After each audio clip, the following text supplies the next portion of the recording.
오늘 8절이죠. 마음이 청결한 성도에 대해서 함께 말씀을 나누기 원합니다. 누구나 공감하는 부분이지만 사람의 마음을 알아간다는 것은 참 어려운 것 같습니다. 평생 저희도 몇 주년이죠? 이러면 안 되는데 28년 되는 것 같습니다. 근데 아직도 사실 그 부부로 살지만 마음을 잘 모를 때가 많지 않습니까?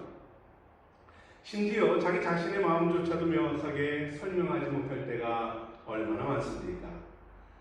여러분 자신이 어떤 성품의 소유자인지, 마음을 갖고 있는지 여러분은 설명할 수 있나요? 저는 그게 잘 안 되더라고요.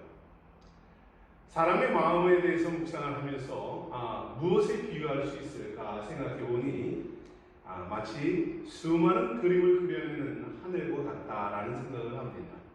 물론 여러분의 마음은 하늘처럼 넓고 아량이 많은 분들이겠지요. 그러나 저는 그 중에 구름을 한번 생각해 보았습니다. 오늘은 참 날씨가 맑고 아름다운 구름을 가지고 있습니다. 그런데 아침에 맑고 파란 하늘이 점심때가 되면 또 다르게 변하고 오후가 되면, 저녁이 되면 또 다르게 변해집니다. 이 다양한 구름들이 몰려올 때에, 그리고 어느덧 검고 칙칙한 하늘이 될 때에 밝음은 사라지고 어두움이 덮쳐오지요. 또는 저녁 노을을 보면서 참 아름답다라는 생각할 때가 또 있죠. 참 붉게 물든 그 노을을 보면서 저희 딸들은 그 붉게 물든 노을을 보면 연신 사진을 찍어내기도 합니다. 밤하늘이 멋진 곳도 없지 않아 있습니다. 수년 전에 결혼 25주년을 맞이해서 사모와 함께 아이슬란드를 다녀온 적이 있어요. 목적은 오로라를 좀 한번 보고 싶다는 마음이었습니다. 결국은 실패했지만 여러분 상상만 해도 얼마나 아름답습니까? 하늘이 만들어내는 이 다양한 형형색색의 구름의 모습들, 우리의 마음과 흡사 비슷하지 않나요? 하루에도 수십 번 변화무쌍한 우리의 마음도 여러분 얼마나 흥미롭습니까? 그런데 하늘은 하늘과 마음의 차이점이 있습니다. 그림을 그리는 주체가 다르지요.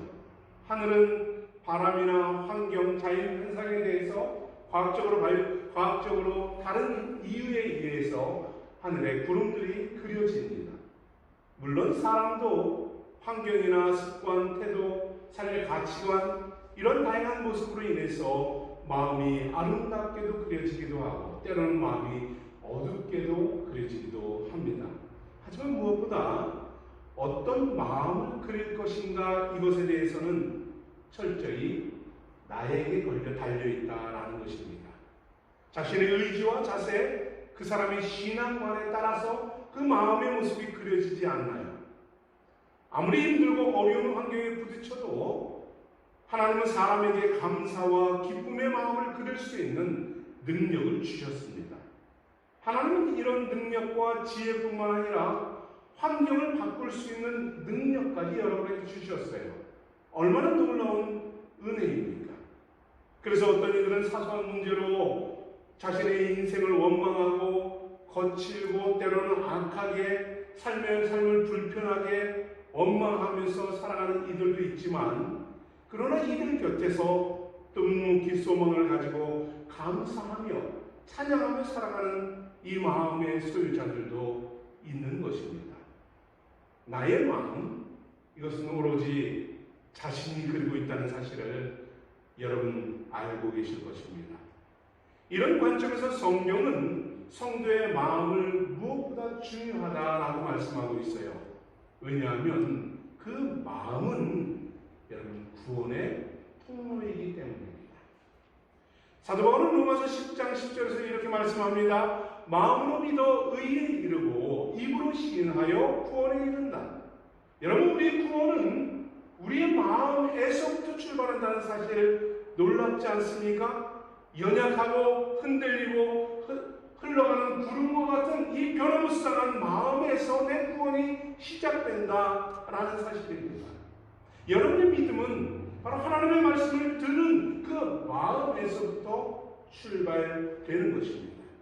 그 마음이 어떻게 표현되는가에 따라서 그가 구원받은 사람인지 그렇지 않은지를 알 수 있다는 사실입니다. 믿음의 마음, 말씀에 순종하는 마음으로 살아가는 것, 그래서 무엇보다 중요한 것입니다. 그렇다면 어떤 마음이 구원에 이르는 믿음의 모습일까요? 저는 오늘 말씀을 통해서 크게 여러분과 함께 두 가지 마음을 생각해 보고 싶습니다. 마음의 중요성을 묵상하고 싶어요. 첫째로는 말씀을 사모하는 마음입니다. 죄송합니다. 이건 첫째가 아닌데 제가 잘못해 첫째로 했네요. 여러분, 말씀을 사모하는 마음, 섬김을 위해서 열심히 봉사하던 마르다에게 주님은 무엇이라고 말씀하나요? 녹음 10장을 보면 이렇게 말씀하죠. 마르다야 마르다야, 내가 많은 일로 염려하고 근심하나 몇 가지만 하든지 혹은 한 가지도 족하다 합니다. 마리아는 좋은 편을 택했으니 빼앗기지 않을 것이다 하지요. 여러분, 그렇습니다. 여러분, 물론 예수님을 섬기는 것 중요한 것이에요. 이것이 잘못되었다고 말하지 않습니다. 예수님과 우리를 섬기고 기쁨으로 그들에게 나누는 것, 이것은 아마 지난주에 우리가 나누었던 긍휼의 마음에서 시작되는 것일 것입니다. 어떻게 하면 도와줄 수 있을까? 어떻게 하면 힘이 되고 용기를 주고 위로할 수 있을까? 열심히 섬기는 이 마음은 너무도 복되고 은혜로운 마음입니다. 얼마나 복된 희생이고 아름다운 모습입니까? 성도는 최선을 다해서 긍휼의 사람이 되어야 하고 섬김의 사람으로 살아야 합니다. 그러나 여러분, 이보다 더 중요한 것이 있어요. 바로 말씀을 사모하는 열정이라고 저는 믿습니다. 왜냐하면 말씀이 없는 섬김, 말씀이 없는 희생은 무의미하기 때문입니다. 주님과의 관계없는 행위들이기 때문이에요. 마리아는 말씀을 듣기를 사모하는 열정으로 앉아 있었어요. 마리아의 선택에 주님은 좋은 편을 선택했다라고 합니다. 그러니 빼앗으려고 하지 말아라 하죠. 말씀의 사모함이 핵심입니다. 천국의 비밀을 깨달아 알고자 하는 이 마음, 이 말씀을 깨달을 때 세상을 이기는 힘이, 능력이 그곳에서 나오기 때문입니다. 이 믿음을 갖기 때문입니다. 예수님이 아닌 다른 것이 마음을 빼앗긴다면 과연 주님이 그 마음 속에 계실까요? 주님이 과연 기뻐하실까요? 자신이 감당할 수 없는 섬김, 아무리 많이 해도 그것은 아무에게도 유익이 없다는 사실을 말씀하고 있지요. 주님은 우리의 마음이 당신에게 그 말씀에 집중하기를 원하신다는 사실입니다. 말씀을 사모하는 자로 살기를 원하십니다. 왜 우리의 마음이 예수님께 집중되어야 합니까? 예수님이 없는 마음을 여러분 한번 상상해 보셨습니까? 그 마음에 예수님이 없다면 무엇이 가득 차게 될까요? 온갖 죄악됨이 있겠죠. 이기적인 것이고 교만과 시기와 질투와 마르다와 같이 염려와 근심으로 가득 찰 수밖에 없다는 것입니다. 그래서 예레미야는 우리에게 교훈합니다. 만물보다 거짓되고 부패한 것이 마음이다. 선지자는 사람들의 마음이 모든 만물보다 거짓되고 부패한다는 것을 깨닫고 그 부패한 마음을 버려야 한다라고 탄식하고 있습니다. 여러분, 그렇지요? 말씀을 사모하는 마음을 품을 때에 우리 안에 있는 부패와 거짓됨이 버려지고 정결함으로 유지될 수 있다는 사실입니다. 정결함, 여러분, 이것은 매우 중요한 우리 신앙인들에게 중요한 교훈입니다. 정결함은 거룩한 것 같은 이야기죠. 여러분, 유대인들이 이 마음의 정결을 위해서 얼마나 애를 썼는지 여러분 잘 아실 것입니다. 정결 규례라는 것을 만들어서 그들은 이것을 지키기 위해서 애를 씁니다. 사실 정결 규례는 매우 성경적인 것이에요. 여러분, 레위기를 읽어보면 상세하게 표현되어 있습니다. 죄악된 인생들이 거룩하게 하나님께 나아가는 방법, 그리고 그들의 정결함을 유지하는 방법, 이것을 위해서 레위기는 정결 규례를 만들어서 어떻게 정결하게 제사를 할 것인지, 어떻게 희생양으로 정결 예식을 지낼 것인지, 의식적으로 도덕적으로 어떻게 정결하게 살 것인지, 결혼에 대해서 정결하고 제사장들의 정결함을 어떻게 유지해 나갈 것인지. 레위기 11장 44절을 보면 하나님도 그들에게 요구하시죠. 내가 거룩하니 너희도 몸을 구별하여 거룩하게 해라. 이 말씀대로 그들은 정결함을 위해서 생명을 걸고 나아갔던 것입니다. 이런 말씀이 바리새인들의 정결 율법으로 의해서 유지되어 왔습니다. 그러니 제자들이 손을 씻지 않고 음식을 먹는 모습이 얼마나 부정하게 여겨졌겠습니까? 마땅히 비난받아 마땅한 행위였습니다. 그런데 주님은 그들이 정결 예식이 잘못됐다는 것이 아니라 정결 예식을 넘어선 외식적인 그들의 행위를 비난하십니다. 그리고 주님 말씀하죠. 마음에 정결해야 한다. 이어서 하시는 말씀이 마태복음 15장에서 이렇게 말씀합니다. 마음에서 나오는 거짓 것은 악한 생각, 살인, 간음, 음란, 도둑질, 거짓 증언, 비방 이런 것이니 이것이 사람을 더럽히는 것이 아니라 씻지 않은 손으로 먹는 것이 그것이 사람을 더럽히는 것이고 씻지 않은 손으로 먹는 것으로 더럽히는 것이 아니다 하십니다. 주님은 사람이 거룩해지는 것은 손과 발을 씻지 않기 때문이 아니다 지적하죠. 사람을 더럽게 만드는 그것은 그 안에 있는, 그 마음 안에 있는 악한 것이다 책망합니다. 진정으로 아름답고 거룩하게 살기를 원한다면 성도는 말씀으로 마음을 단장해야 한다는 것입니다. 말씀으로 흠이 있는 곳을 닦아내야 한다는 것이죠. 모든 부분이 있다면 그것을 깎아내야 하는 것이고요. 더럽혀지고 어두워진 부분이 있다면 씻어내야 한다는 것입니다. 다듬어야 한다는 것이죠. 우리의 마음을 하나님의 말씀에 맞추어서 다듬어 가야 하는 것입니다. 지혜자 솔로몬도 우리에게 이렇게 교훈합니다. 무릇 지킬 만한 것보다 내 마음을 지켜라. 생명의 근원이 이에서 납니다. 우리의 구원을 이루고 우리의 영원한 생명을 이루는 것은 내 마음에서부터 나오기 때문에 그 마음을 정결하도록 지켜야 한다라는 것입니다. 사실 현대인들이나 모든 사람들은 보여지는 것에 많이 익숙해져 있습니다. 마음과는 상관없이 말만 잘하고 외모만 잘 정돈되고 행동만 잘하면 됐지 않나 하는 생각을 하게 되지요. 물론 중요합니다. 그러나 무엇보다 오늘 주님은 마음이 정결한 자가 복되다 하십니다.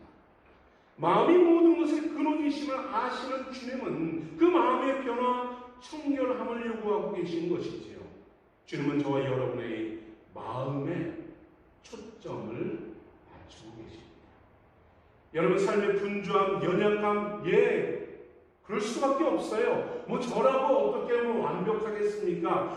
그러나 내 마음이 말씀으로 정결해지기 위해서 끊임없이 다듬고 지키고 나아가는 그 마음, 그 정결함을 위해서, 거룩함을 위해서 내 마음이 말씀으로 나아가는 그 모습, 주님은 거기에 관심을 기울이고 계신 것입니다. 그것이 가장 중요하기 때문입니다. 여러분, 그렇다면 우리는 어떻게 정결하게 거룩함에 이르는 마음을 지킬 수 있을까요? 그 마음이 왜 그토록 중요할까요? 그 마음은 바로 첫 번째로 하나님의 법이 새겨진 곳이기 때문입니다. 여러분, 성경을 보면 하나님이 말씀을 새기신 곳이 나오지요. 출애굽기에 이스라엘 백성들을 인도하시는 하나님께서 그들에게 계명을 주기 위해서 두 돌판에 십계명을 새기십니다. 그리고 그 두 돌판을 하나님의 법궤에 담아서 보관하지요. 이 법궤는, 하나님의 말씀이 담긴 이 법궤는 이후에 유대인들의 삶의 중심이 됩니다.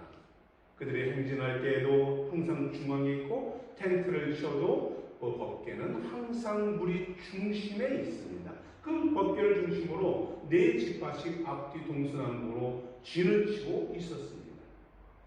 생활을 하고 가난을 정복했을 때에도 법궤는 항상 중심이고 그것을 중심으로 민족이 세워집니다. 그런데 더 이상 하나님의 말씀이 그들의 중심이 되지 않았을 때에, 그들의 말씀에 불순종하고 그들의 말씀을 떠났을 때에 그들은 어떻게 됩니까? 실패한 민족으로 남게 됩니다.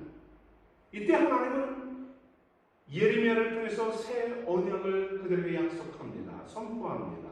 하나님이 이때로부터 돌판에 계명을 새기지 않고 사람의 마음속에 하나님의 법을 새기겠다 하십니다. 그리고 그 법궤를 역사 속에서 흔적 없이 사라지게 하십니다. 예레미야 31장의 말씀을 보면 이렇게 말씀합니다. 나 여호와가 말하노라. 그러나 그 후로 내가 이스라엘 집에 세울 언약은 이러하니 곧 내가 나의 법을 그들의 속에 두고 그 마음에 기록하여 나는 그들의 하나님이 되고 그들은 나의 백성이 되리라 합니다. 여러분, 그런데 마음에 하나님이 이 하나님의 법 새 언약을 세우겠다라고 하시는데 여기에는 중요한 한 가지 특징이 있습니다. 말씀을 마음에 새기기를 자원하는 성도만이 바로 하나님의 말씀을 받는다라는 것입니다. 그리고 하나님의 백성이 된다라는 점입니다. 마음의 말씀을 받아들이지 않고 그대로 살아가고 순종하기로 결단한 사람만 하나님의 언약을 맺은 백성, 새 언약을 받은 백성이 된다는 것이에요. 여러분, 이전의 율법의 계명은 모든 백성들, 원하든 원치 않든 모든 백성들이 그 중심으로 살아야만 했습니다. 그러나 새 언약은 강제성이 사라졌습니다.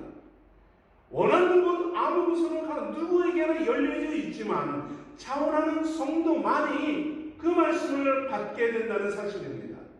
이때로부터 유대인과 이방인의 개념이 사라졌습니다. 시대와 연령, 어떠한 자격과 능력, 건강과 지식, 학식 모든 조건을 뛰어넘어서 이 새 언약은 어떠한 제약과 담과 경계선이 없이 하나님의 말씀을 사모하는 모든 자가 이 언약의 주인공이 된다라는 사실입니다. 하나님의 말씀을 사모하는 모든 자에게 언약을 주십니다. 마음에 받고 믿는 자가 모두 하나님의 자녀요 백성이요 영원한 나라의 생명의 주인공이 된다는 사실입니다. 여러분의 마음 중심에는 무엇이 자리 잡고 있나요? 하나님의 말씀으로 주의 자녀요 백성의 열매로 백성으로서의 열매를 맺고 살아가고 있나요? 마음 중심에 하나님의 법과 계명 생명의 말씀이 여러분 중심에 자리하기를 원합니다. 말씀이 삶의 기초석이 되기를 소망합니다. 이제 우리를 지배했던 세상의 법을 부수고 새로운 법을 적용해 나가야 합니다. 옛생활도 괜찮다는 이런 안일한 태도를 가지고는 안 되겠지요. 옛삶의 기초를 긁어내야 하는 것입니다. 허물어내야 하는 것입니다. 옛사람의 습성으로는 우리가 새 사람의 영혼을 유지할 수 없습니다. 우리 안에 있는 하나님의 말씀이 아무리 새 언약으로 가득 찼다 할지라도 옛사람의 습성이 있다면 여전히 오염되게 됩니다. 더러워지게 되고요. 우리가 하나님의 말씀과 두 마음을 가지고 살아갈 수 없다는 사실입니다. 우리의 마음에 그리스도의 마음, 그리스도의 말씀, 사랑의 법이, 순종과 겸손의 법이, 새 언약의 말씀이 여러분을 자리하기를 원합니다. 하나님의 법은 삶에서 겪는 모든 삶의 요소들을 해소하는 그 삶의 필요들을 충족하는 능력이 된다는 사실을 믿으시기 바라요. 우리가 하나님의 백성이라면 이제 우리의 마음에는 하나님의 법을 품고 살아야 하는 천국의 백성으로 살아가게 된다는 사실을 기억하시기 바랍니다. 하나님의 법과 규칙, 이 땅을 하나님의 나라로 만들어가는 이러한 성도가 된다는 사실을 기억하기 바랍니다. 또한 우리의 마음은 왜 우리의 마음에 하나님의 말씀을 두어야 합니까? 왜 중요합니까? 그것은 우리의 마음은 성령이 계시는 곳이기 때문입니다. 하나님은 천국 백성들에게 위해서 새 언약뿐만 아니라 그 말씀을 간직하고 지킬 수 있도록 여러분에게 성령을 부어 주시는 분입니다. 에스겔 36장에 이렇게 말씀하지요. 또 새 영을 너희 속에 두어 새 마음을 너희에게 주되 너희 육신에서 굳은 마음을 제거하고 부드러운 마음을 줄 것이며 합니다. 성도와 함께 하시는 성령께서 우리의 마음에 강박한 것들을 제거하고 우리의 마음을 부드럽게 온유하게 정결하게 이끌어 주시는 분입니다. 여러분, 우리의 힘과 우리의 지식으로는 우리의 옛 습관들을 제거할 수 없지요. 하나님의 말씀을 아무리 많이 받아도 우리가 새롭게 변화될 수 있는 것은 바로 성령께서 여러분을 도우시고 그것을 즐겁게 하시고 우리의 마음의 중심에서 오로지 하나님의 말씀만이 자리하도록 이끌어 주신다는 사실입니다. 우리 안에 있는 죄와 어리석음을 버릴 수 있도록 죄를 극복할 수 있는 힘을 주시고 말씀으로 살아갈 수 있는 성도로 이끌어 주신다는 사실입니다. 이때 성도는 성령의 능력으로 우리 팔복에 말씀하신 것 같이 심령이 가난한 영혼이 되어 온유와 겸손한 마음으로 변화되게 되고요. 의에 줄이고 목마른 사람이 되고 또한 이웃을 긍휼히 여기는 마음으로 살아가게 됩니다. 역시 오늘 말씀과 같이 정결하게 되어서 하나님과 동행하는 성도가 되는 것입니다. 여러분의 의지로 살아가는 삶이 아닌 것입니다. 말씀과 성령이 여러분의 삶을 주도하게 하십시오. 여러분을 이끌게 하십시오. 하나님의 말씀의 법과 성령을 통해서 우리의 죄에 뿌린 옛사람의 마음을 깨트리고 새 마음을 가진 성도로 살아가도록 이끌림 받기를 간곡한 권면을 드립니다. 이때에 우리는 비로소 마음이 정결한 자로 살아가게 되는 것입니다. 하나님을 만나고 동행하며 그 능력을 목격하는 증인의 삶을 살게 되는 것입니다. 여러분 멋지지 않습니까? 여러분 기대되지 않습니까? 내가 지금까지 살아온 것과는 다르게 말씀과 성령으로 살아가는 삶의 능력을 경험하기를 소망하시기 바랍니다. 주님은 이렇게 정결하신 마음이 참으로 복된 마음이다 말씀합니다. 그리스도의 마음을 품고 살아가는 성도로 주님이 주시는 그러한 사람이 된다 하십니다.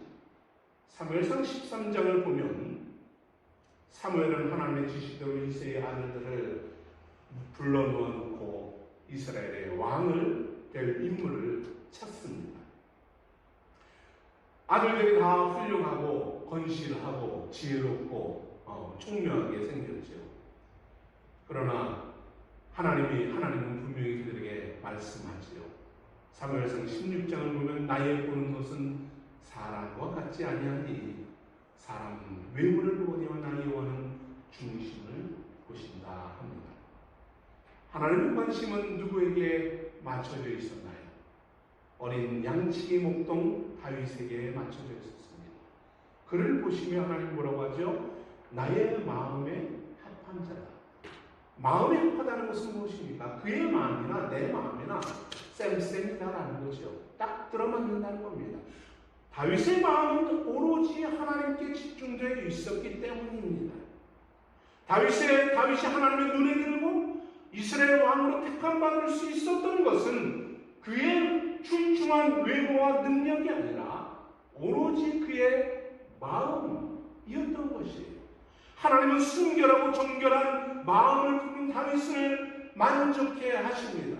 그리고 정결한 마음의 소유자인 다윗을 하나님은 일생 동안 돌보시고 그를 위대한 왕으로 삼아주셨던 것이죠. 인류의 역사에 남는 이름으로 지금까지 수천 년이 지난 지금까지 그를 위대한 믿음의 사람으로 삼아주셨던 것입니다.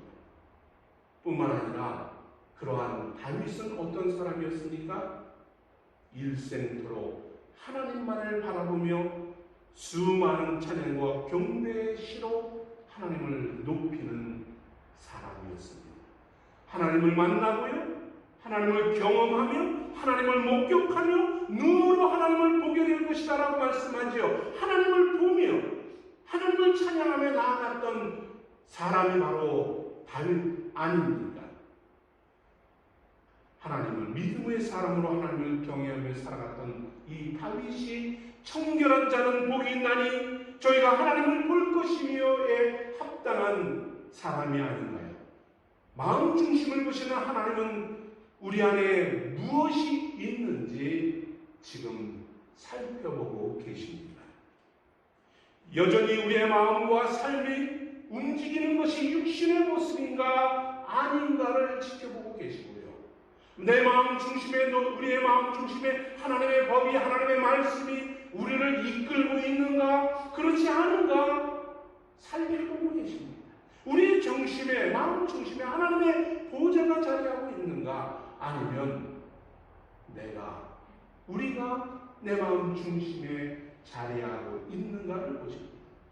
여러분의 마음 중심에 성령님을 모시고 계신가? 성령의 인도함대로 순종하며 살아가는 사람인가 아닌가 지켜보고 계시다는 사실입니다. 하나님은 매 순간 우리의 마음을 돌아보십니다. 우리의 마음이 정결해질 때 하나님은 특별한 은혜로 여러분에게 은혜 주시고 만나 주시고 사명 주시고 능력 주신다는 사실을 기억하십시오. 하나님은 여러분의 마음에 합할 때에 여러분을 사랑하시고 이끄신다는 사실입니다. 정결하고 거룩한 성도가 능력과 은혜와 사랑으로 임하시는 하나님을 목격하게 되는 것입니다. 보게 되는 것입니다. 이 땅에서 하나님을 목격하며 영원한 하나님의 나라, 그 보좌에 계신 하나님을 만나게 된다는 사실을 여러분 믿으시기 바랍니다. 여러분, 하나님을 본다는 것이 여러분에게 어떤 의미가 있습니까? 내가 이 세상을 살아가면서 내가 하나님을 본다? 삶을 살아가면서 하나님을 경험한다? 이것이 여러분에게 어떤 의미가 있나요? 어떻게 내 눈으로 하나님을 보겠습니까? 어떻게 내가 하나님을 경험하겠습니까? 훗날 하나님 나라에 가서나 보겠지요? 라고 생각할 수 있습니다. 그런데 여러분, 다윗은 그러지 않았잖아요. 그죠? 다윗은 하나님을 보며 찬양하며 동행하지 않았습니다. 삶에 하나님을 본다는 것, 저는 지금 우리가 살아가면서도 가능하다고 봅니다. 저 개인적으로도 꿈속이지만 다양한 모습으로 여러분 하나님을 볼 수 있습니다. 그때의 우리의 삶의 목적이 변화되고요, 기도가 바뀌고 찬양과 경배가 삶의 자세가 바뀌게 됩니다. 하나님과의 동행하는 삶의 깊이가 달라집니다. 하나님과의 만남이 실제적이 되고 하나님의 말씀이 살아 역사함을 경험하게 되고요, 그 말씀 속에서 나를 내려놓게 되고, 그리고 그 말씀에 순종할 수 있는 결단력이 나오게 된다는 사실을 여러분 얼마나 인정하고 있는지 모르겠습니다. 여러분의 인생을 완벽하게 이끄시는 하나님과 긴밀히 동행하시기를 권면합니다. 정결하고 거룩한 성도만이 가능하다는 사실을 여러분 기억하십시오. 사랑하는 성도 여러분, 우리의 마음이 그와 같기를 원합니다. 우리 마음을 샘물에 비유하기도 하지요. 여러분, 불가능한 일이지만 인생들의 마음 샘에서는 선한 것도 나오고 악한 것도 같이 나옵니다. 한 우물인데 어찌 단물과 쓴물이 같이 나오는지 이해되지는 않지만 사실 그렇지요? 그렇습니다. 저도 그렇고요. 마음 중심에 무엇이 자리하고 있느냐에 따라 다른 것 같습니다. 내 안에 달콤함이 있고 은혜가 넘치면 내 안에서 단물이 나오고요, 내 안에 쓴 것이 가득하면 쓴물이 나오지요. 우리 마음 중심을 하나님의 말씀과 성령이 지배한다면 무엇이 나올까요? 나를 통해서 하나님의 형상이 나타나게 되는 것입니다. 나의 삶을 통해서 하나님의 나라가 만들어지는 것입니다. 나를 통하여 하나님이 일하시고요, 하나님이 영광 받으시고 하나님이 경배 받으신다는 사실을 여러분 믿으시기 바랍니다. 정결한 마음이 되어서 하나님과 동행하는 우리 생수의 성도들이 되기를